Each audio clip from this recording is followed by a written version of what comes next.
Why did Batman get so dark? This is a question I got recently from a DM from a fan who was messaging Nerd Morning. I think this is a really interesting question, and we're going to explore that here today. This is the Nerd Morning Show, a place where we celebrate nerd culture by talking about comics, books, video games, and other nerdy things. My name is Jeremy, and I am joined with Joseph over here too. Hi guys. As for me, for myself, I'm a huge Batman fan, and I know you are as well. Oh yeah, a lifelong Batman fan. Right? And I think this is a really interesting question. I think a lot of people, when they think of Batman, like back in the day, they might go to like Adam West with the 1966 TV show. Yep. And certainly that is a light, playful experience. Yeah.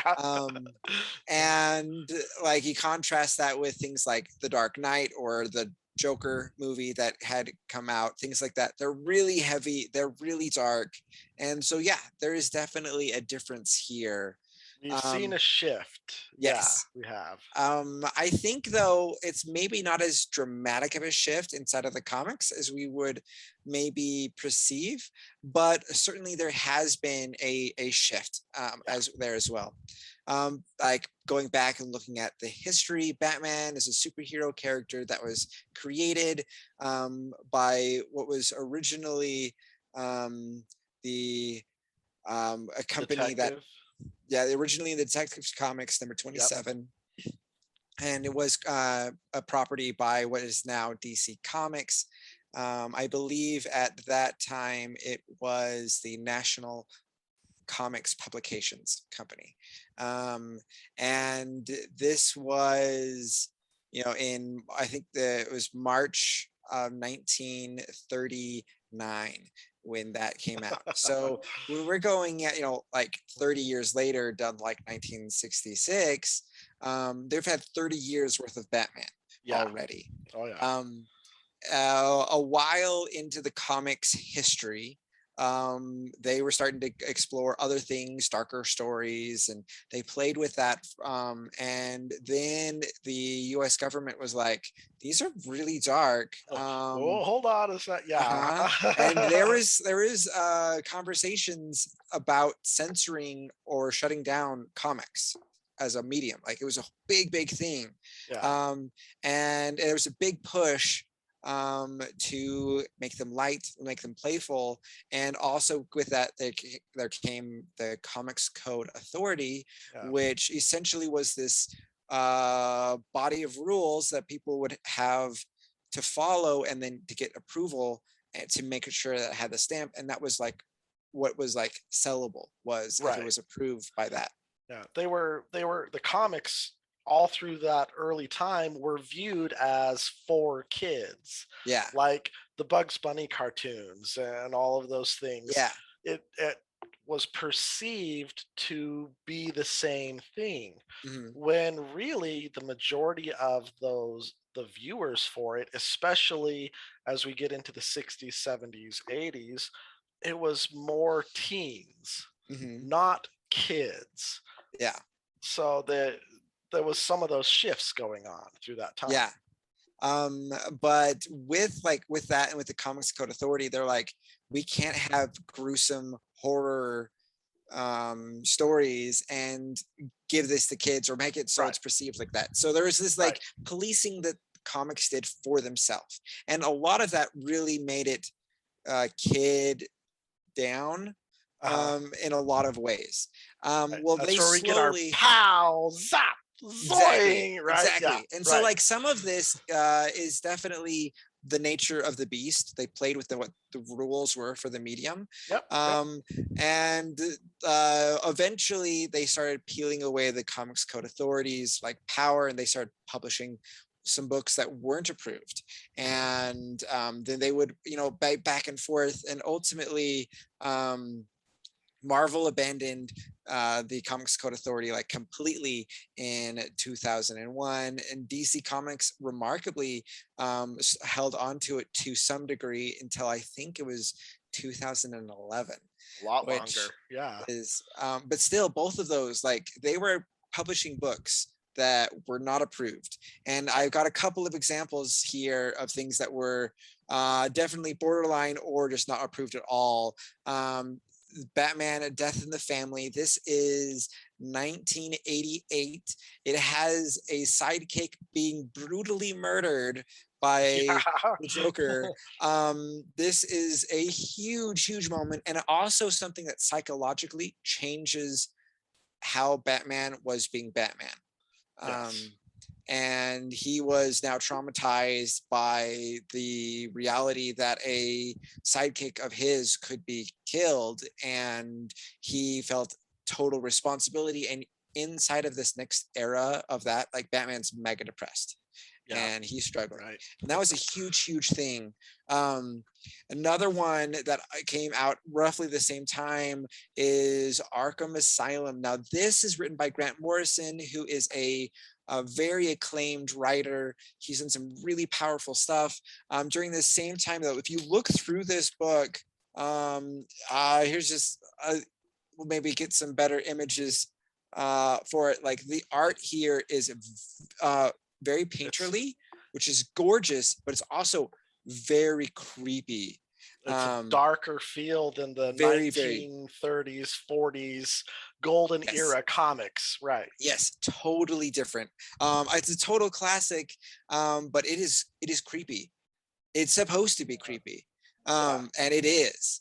Another one I think that's been pointed at to have a lot of influence in this is this guy here, Killing Joke. Oh The yeah. Killing Joke, where we don't know if the end of this one is this the moment where Batman is supposed to go mad, Right. and like they're playing with that in a very deep psychological experience.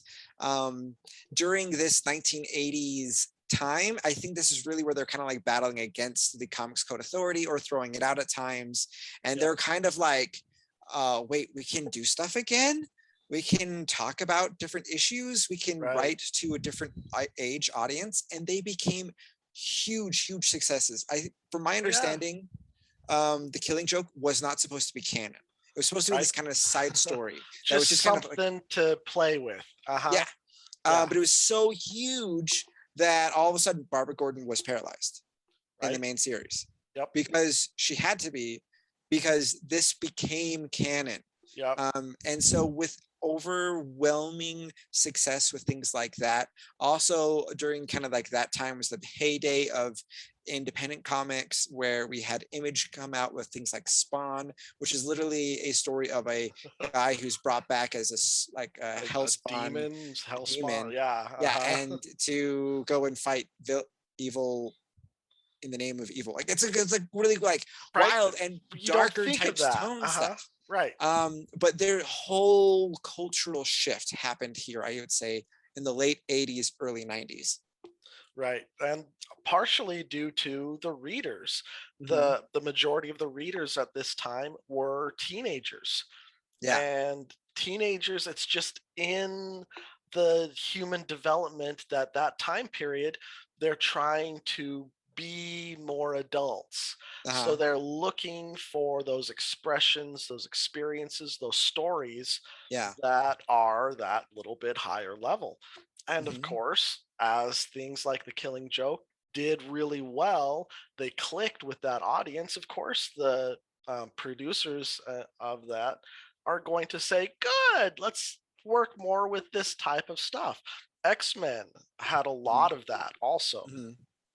So and we get to this as well as like with The Killing Joke, the writers with the Tim Burton films were really inspired by this book. Like this book inside of The Killing Joke was this first big, like, here's a possibility of how the Joker came to be.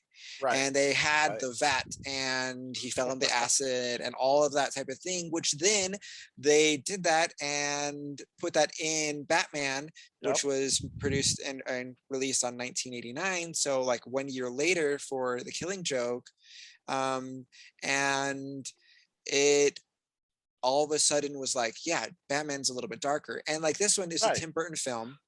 And his artistic style is just It's a darker. little, yeah. It just He is. was fascinated by the art form German Expressionism, and you see that not necessarily like played out fully, but like But he little, plays with that.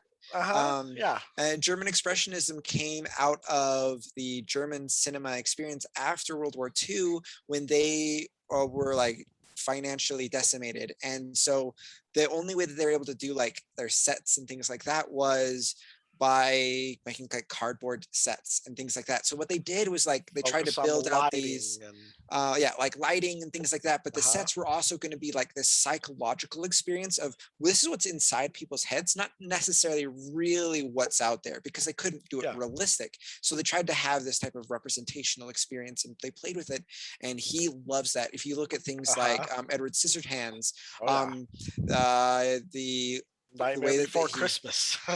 some of Yeah. those things, like he'll make the sets the psychological representation of the characters. So with Edward Scissorhands, there's like this bright cookie cutter colors Yep. inside of the town, and then Edward's dark, and then you see a The reversal and a mansion is shift, all and he loves to play with that. So Gotham became very dark because Yep. Batman became very dark, Yeah. and it really helped carry that over. Then 3 and 4 became more slapstick again. Sadly, yes. But I think we really see these like couple of books here really influence that. But it was also, these are just a sampling. There's a lot of other examples. It Oh was a yeah. definite shift that I think links with kind of like readership, like you were talking about, Mhm. the Comics Code Authority, and then fighting against the Comics Code Authority. And anytime you're like fighting against an Governing authority, body.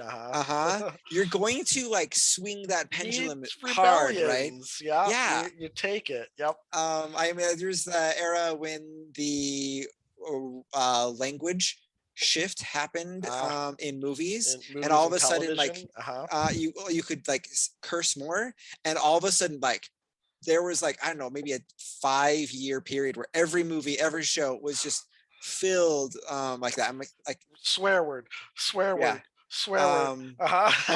And like I remember things, the Short Circuit or Goonies or things like that, where they're like clearly children's films, Right. and they curse a ton. Right. You didn't see that before. Yeah. It was that fighting Oh, against. we can now do something different, and we're gonna push that and explore, and that's what we see here. And for Batman, it stuck around. It did. Yeah, they Um, pulled him. I mean, not completely. There's still other lines of the stories, yeah. and there are some even more out of it. The metal Mhm. Yeah. ones that are more recent. Yeah. Uh, Batman Damned, so, super dark. right. They Um, play with these ideas and these stories uh-huh. because I think the character lends itself to it. Your early days of Yes. Batman, yay, masked vigilante, he stops the bad guys with a pow and a zap. Yeah. Yeah. Really? It That can ended. only go so far Uh-huh. before you really start thinking, uh, uh, uh, uh, my goodness. The first Dark Knight movie, Batman Uh-huh. Begins. Oh my goodness, that was Yes. so hard to pull out of my mouth there. Which is an Um, amazing story. right? Where Bruce Wayne even says, a guy who dresses up like a bat clearly has issues. Right? They started playing with that because yeah, guy who can't get over his parents' death has to seek vengeance. Mm-hmm. He's going to have these mental issues. Yeah. It just fits Mm-hmm. in reality. So to put it into the stories, I think that's also a large part of why did Batman get dark? Because he's a little bit crazy. Uh-huh. And His maybe a goals are darker good. story is supposed to be It with just that with him. it Because he's it not kind of the fits. hopeful character. No, He's not a Superman. no, he's not a If Wonder Woman. anything, he's No, justice. yeah, He talks about that, and he also like the line from the Batman animated series. I am the Night. Like I uh-huh. am Batman. Like that is huge, and that's something we haven't mentioned yet, but I Oh, think the that is a really 90s good one. series. Is yeah, 92, I think some 93. early 90s. Yeah. So a couple years after these books that I showed, and like they were like, this needs to be dark. It's a children's show, Uh-huh. so it's obviously not as dark as it could be, but it's going to be dark. And The so they art, the actually, art is a lot yes, darker. Yeah, yes. it The is. reason is instead of having a white palette, they started with black, and they painted over Okay. it to make the brights and the colors. So it started Okay. with black. That's Interesting. their like commitment to it being darker, right? Yeah.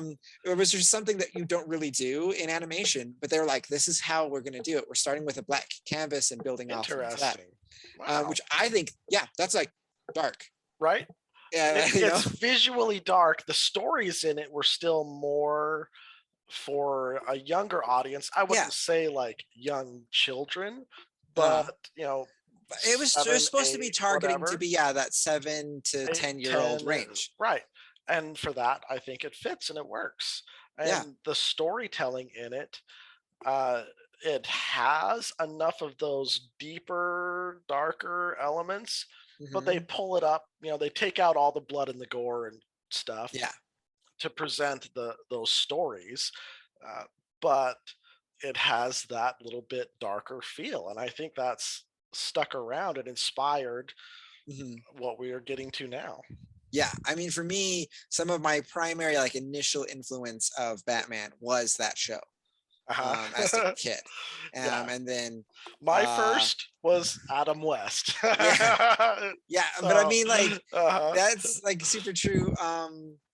And like I remember sitting down and watching Adam West Batman on the TV, Right. and having Yep. this contrast was really interesting to me. And I would say that as a kid, for me, like instead of the Batman who's dancing and going like this, and I'm like, what are you doing? Uh-huh.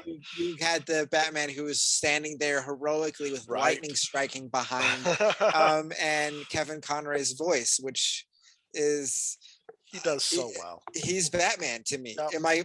When I read comics, when Batman's talking, he's talking in Kevin Conroy's voice. Yep.